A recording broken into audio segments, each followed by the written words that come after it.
ಈಗ ಒಂದು ನಿಮಿಷ ನಮ್ಮ ತಂಗಿಯವರು ಮಾತಾಡ್ತಾರೆ. ವಸಂತ ಅವ್ರು ಹೇಗೆ ಪ್ರಿಪರೇಷನ್ ಮಾಡಿದ್ರು, ಅವ್ರು ಹೇಗೆ ಅಚೀವ್ಮೆಂಟ್ ಮಾಡಿದ್ರು, ಈಗ ಮನೆಗೆ ಬಂದಾಗ ಅವ್ರ ಬಗ್ಗೆ ಎಲ್ಲ ಹೇಳಿದ್ರು.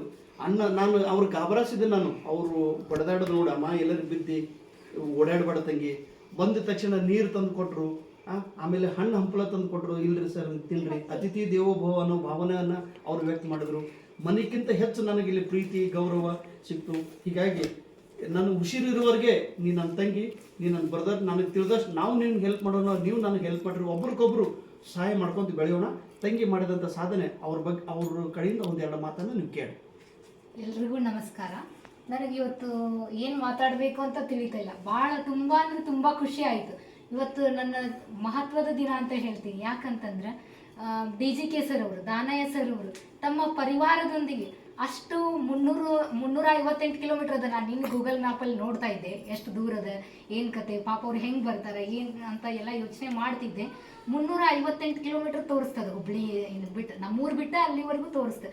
ಅಂದರೆ ಇಷ್ಟು ದೂರದಿಂದ ಅವ್ರು ಬಂದಲ್ಲ, ಅವ್ರಿಗೆ ನಾನು ತುಂಬ ಹೃದಯದ ಸ್ವಾಗತವನ್ನು ಕೋರ್ತೀನಿ, ನನ್ನ ತಾಯಿ ಪರವಾಗಿ ಮತ್ತು ನಮ್ಮ ಅಣ್ಣನ ಪರವಾಗಿ. ಆಮೇಲೆ ನಾನು ಪ್ರತಿನಿತ್ಯ ಇವ್ರದ ಬಗ್ಗೆ ನಾನು ಕೇಳ್ತಿದ್ದೆ. ಇವರು ಇನ್ಸೈಟ್ಸ್ ಇಂಡಿಯಾ ಅಂತ ಒಂದು ಯೂಟ್ಯೂಬ್ ಚಾನಲಲ್ಲಿ ಇವ್ರದ್ದು ಒಂದು ವಿಡಿಯೋ ಬಂದಿತ್ತು. ಅವ್ರ ಮಾರ್ಗದರ್ಶನ ಯಾವ ರೀತಿಯಾಗಿ ಮಾಡ್ತಾರ ಅಂತ ಹೇಳಿ ಎಲ್ಲ ಬಂದಿತ್ತು. ಅದನ್ನ ನಾನು ಕೇಳ್ತಾ ಇದ್ದೆ. ಆಮೇಲೆ ಪ್ರಜಾವಾಣಿಯಲ್ಲಿ ಇವ್ರದ್ದೊಂದು ಆರ್ಟಿಕಲ್ ಬಂದಿತ್ತು. ಹೀಗೆ ಅವರು 38 ಅವರು MA ವಿಷಯದಲ್ಲಿ ಸ್ನಾತಕೋತ್ತರ ಪದವಿಯನ್ನು ಇಂಗ್ಲಿಷ್ ವಿಷಯದಲ್ಲಿ ಪಡೆದುಕೊಂಡ್ರು ಸಹಿತ ಅವರು ಟೋಟಲ್ ಆಗಿ 52 ನೆಟ್ಟು, ಆಮೇಲೆ ಸೆಟ್ಟು, TET ಎಲ್ಲ ಹಿಡ್ಕೊಂಡು 78-79 ಎಕ್ಸಾಮ್ ಅವ್ರು ಬರ್ದಾರ.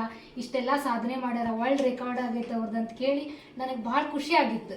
ಅದನ್ನು ನನಗೂ ಹೆಲ್ಪ್ ಮಾಡ್ತಿರ್ಬೋದು. ಯಾಕಂದರೆ ಸಾಕಷ್ಟು ಅಂಧ ವಿದ್ಯಾರ್ಥಿಗಳಿಗೆ, ಅಂಗವಿಕಲ ವಿದ್ಯಾರ್ಥಿಗಳಿಗೆ, ದೀನದಲಿತರಿಗೆ, ದುರ್ಬಲರಿಗೆ ಅವರು ಸಹಾಯ ಮಾಡಿದ್ದೆ ನಾನು ಕೇಳಿದ್ದೆ. ಹೀಗಾಗಿ ನಾನು ಕಾಲ್ ಮಾಡಿದೆ. ನಾನು ಕಾಲ್ ಮಾಡಿದಾಗ ಅತ್ಯಂತ ಪ್ರೀತಿಯಿಂದ ಅವ್ರು ಪ್ರೀತಿಯಿಂದ ಒಪ್ಕೊಂಡು ನನಗೆ ಅವರು ಕನ್ನಡ ಮೆಟೀರಿಯಲ್ ಕೊಟ್ಟರು. ಆಮೇಲೆ GK ಪುಸ್ತಕಗಳನ್ನು ಸಂಪೂರ್ಣ ಉಚಿತವಾಗಿ ಕೊಟ್ಟರು. ಅವರು ಎಷ್ಟು ಬಡತನ ಪರಿಸ್ಥಿತಿಯಲ್ಲಿದ್ದರು, ಅದನ್ನು ಯಾವುದನ್ನು ಯೋಚನೆ ಮಾಡಲಿಲ್ಲ. ಈಗಿನ ಪರಿಸ್ಥಿತಿ ಇಂದಿನ ಸಮಾಜದೊಳಗೆ ಹೆಂಗೈತಿ ಅಂತಂದ್ರೆ, ನಾವು ಯಾರಾದ್ರೂ ಮನೆಗೆ ಬಂದ್ರೆ ಒಂದು ಕಪ್ ನೀರು ಕೊಡ್ಲಿಕ್ಕೂ ಸಹಿತ ನಾವು ಹಿಂದೆ ನೋಡ್ತೀವಿ.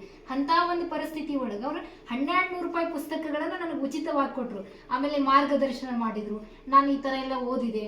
ಆಮೇಲೆ ಭಾಳ ಹೆಲ್ಪ್. ಅವರು ಏನು ವಿಡಿಯೋ ಮಾಡ್ತಿದ್ರಲ್ಲ, ಆ ಒಂದು ವಿಡಿಯೋಗಳನ್ನು ನಾನು ನೋಡಿ ಬ್ರೈಲ್ ಲಿಪಿಯಲ್ಲಿ ಬರ್ಕೊಂಡು ಅದನ್ನು ಪ್ರತಿನಿತ್ಯ ಪ್ರಾಕ್ಟೀಸ್ ಮಾಡಿ ಓದಿ ಈಗ JRF ಹಂತದವರೆಗೂ ತಲುಪಿದ್ದೀನಿ.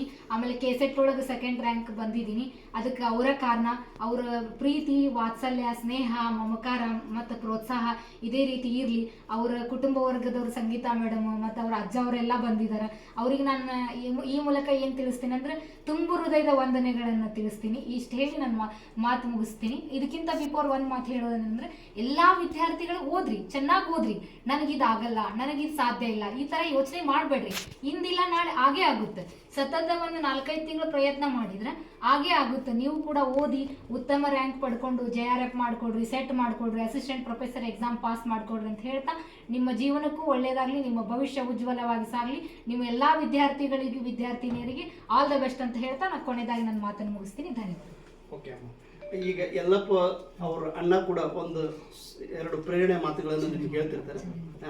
ಅವ್ರ ಬಗ್ಗೆ ಸ್ವಲ್ಪ ಈಗ ಅವ್ರು ಮಾತಾಡೋದನ್ನ ಒಂದು ಮಾತು ಹೇಳಿದ್ರು. ಸರ್, ನಮ್ಗೊಂದು ಕಾಲೇಜಲ್ಲಿ ಟ್ರೈನಿಂಗ್ ಕೊಡ್ತಾರೆ ಸರ್, ನಾವು ಹೇಗೆ ಬದುಕಬೇಕು, ಹೇಗಿರಬೇಕು.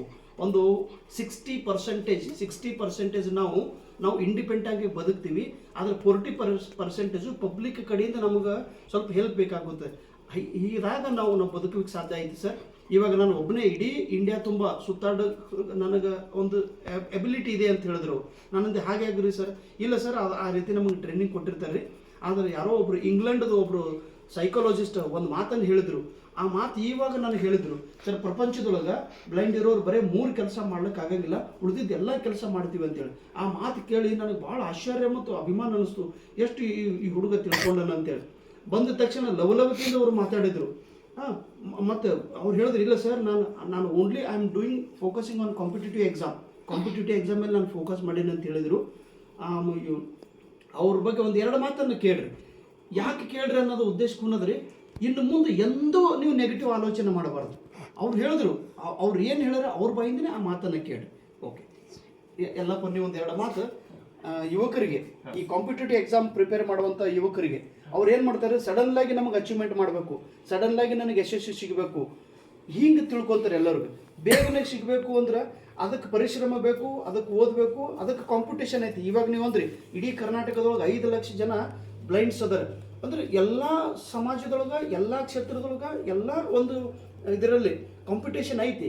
ಆದ್ರೂ ಅವರು ಕೈ ಬಿಟ್ಟಿಲ್ಲ ತಮ್ಮ ಪ್ರಯತ್ನವನ್ನು. ಅವ್ರ ಕಡೆಯಿಂದ 2 ಮಾತನ್ನ ಕೇಳಿ.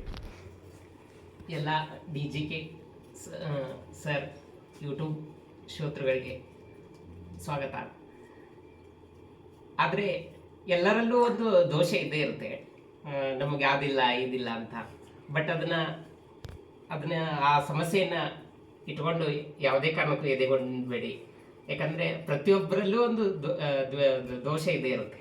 ಈಗ ಅಂಗವಿಕಲತೆ ಇರ್ಬೋದು, ಆಮೇಲೆ ಎಲ್ಲರೂ ಪರಿಪೂರ್ಣ ಅಲ್ಲ. ಎಲ್ಲರೂ ಪರಿಪೂರ್ಣ ಆಗಿಬಿಟ್ಟಿದ್ರೆ ದೇವರೇ ಆಗಿಬಿಡ್ತಿದ್ರು. ಹಾಗೆ ಅಂದರೆ ಇವಾಗ ಡಾಕ್ಟರ್ TR ಆರ್ಮಿಟೇಜ್ ಅವರು ಒಂದು ಮಾತು ಹೇಳ್ತಾರೆ. ಏನಂತಂದರೆ ಈಗ ಕೆಲವೊಂದು ದೇಶದಲ್ಲಿ ಏನು ಹೇಳ್ತಾರೆ, ಇಲ್ಲ ಕಣ್ಣಿಲ್ಲವ್ರಿಗೆ ಇಂಜಿನಿಯರಿಂಗ್ ಮಾಡ್ಲಿಕ್ಕೆ ಬರೋದಿಲ್ಲ.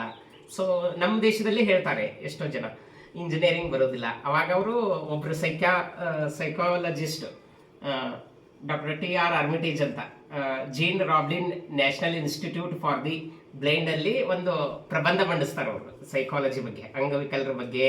ಈ ವೀಕ್ನೆಸ್ ಅಂತ ಹೇಳಿದ್ನಲ್ಲ, ಅವಾಗ ಅವ್ರು ಏನು ಹೇಳ್ತಾರಂತಂದ್ರೆ, ಕಣ್ಣಿಲ್ಲವರಿಗೆ ಉರಿಯೋ ಬೆಂಕಿನ ಮುಟ್ಟು ನೋಡ್ಲಿಕ್ಕೆ ಆಗೋದಿಲ್ಲ, ಆಮೇಲೆ ಚಲಿಸ್ತಕ್ಕಂಥ ವಾಹನಗಳನ್ನ ಮುಟ್ಟು ನೋಡ್ಲಿಕ್ಕೆ ಆಗೋದಿಲ್ಲ. ಕಣ್ಣಿದ್ದವ್ರು ಅದನ್ನ ನೋಡಿ ಸಂತೋಷ ಪಡ್ಬೋದು, ಆದರೆ ಕಣ್ಣಿಲ್ಲವ್ರಿಗೆ ಆಗೋದಿಲ್ಲ. ಆಮೇಲೆ ಕಲರ್ಗಳನ್ನು ಗುರ್ತು ಹಿಡಿಲಿಕ್ಕೆ ಆಗೋದಿಲ್ಲ.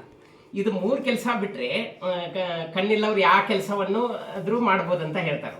ಅಷ್ಟು ಚೆನ್ನಾಗಿ ಟ್ರೈನಿಂಗ್ ಕೊಡೋರು, ತರಬೇತಿ ಕೊಡೋರು, ಅವರ ಸ್ನೇಹಿತರು ಇರ್ಬೋದು, ಸಹೋದ್ಯೋಗಿಗಳಿರ್ಬೋದು, ಅಥವಾ ಅವ್ರ ಫ್ಯಾಮಿಲಿಯಲ್ಲಿ ಇರ್ಬೋದು, ಅಥವಾ ಹೊರಗಡೆ ಜನ ಇರ್ಬೋದು, ಅಷ್ಟು ಚೆನ್ನಾಗಿ ಟ್ರೈನಿಂಗ್ ಕೊಡೋರು ಸಿಕ್ಕರೆ ಏರೋಪ್ಲೇನ್ ಸಹ ನಡೆಸ್ಬೋದು ಅಂತ ಅವ್ರು ಹೇಳ್ತಾರೆ. ಯಾರು? Doctor TR ಆರ್ಮಿಟೇಜ್.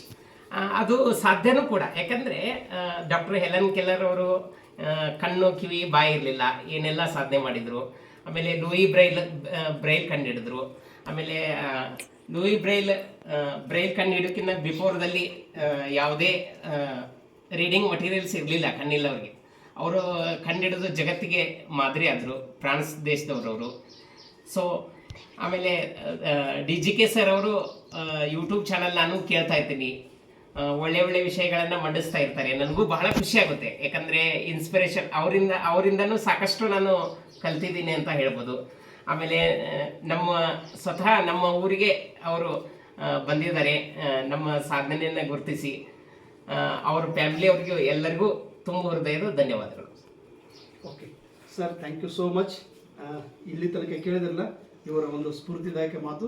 ಇನ್ನು ನೀವು ಎದ್ದೇಳಿ ನಿಮ್ಮ ಗುರಿಗೆ ಮುಟ್ಟುವ ತನಕ ನಿಲ್ಲದಿರಿ ಅನ್ನೋ ಮಾತನ್ನು ಹೇಳುತ್ತಾ, ಇವರ ಭವಿಷ್ಯ ಉಜ್ವಲವಾಗಲಿ ನಿಮ್ಮ ಕಡೆಯಿಂದ ಹಾಗೂ ನನ್ನ ಕುಟುಂಬದ ಕಡೆಯಿಂದ. ವಿಶೇಷವಾಗಿ ನಮ್ಮ ಶಾಂತಲಕ್ಷ್ಮಿ ಅಮ್ಮ, ಹೋಗು ನಮಸ್ಕಾರ ಮಾಡು, ಹೇಳು, ಕೈ ಮುಗಿಯಮ್ಮ. ಎಸ್, ನಮ್ಮ ಶಾಂತಲಕ್ಷ್ಮಿದಿಂದ ನಾನು ಓಡಿ ಬಂದೀನಿ ಏನು. ಅದಕ್ಕೆ ಎಲ್ಲರಿಗೂ ಇನ್ನೊಮ್ಮೆ ಧನ್ಯವಾದ ಅರ್ಪಿಸುತ್ತಾ ನನ್ನ 2 ಮಾತನ್ನು ಮುಗಿಸುತ್ತೇನೆ. Thank you so much. ನಮಸ್ಕಾರ.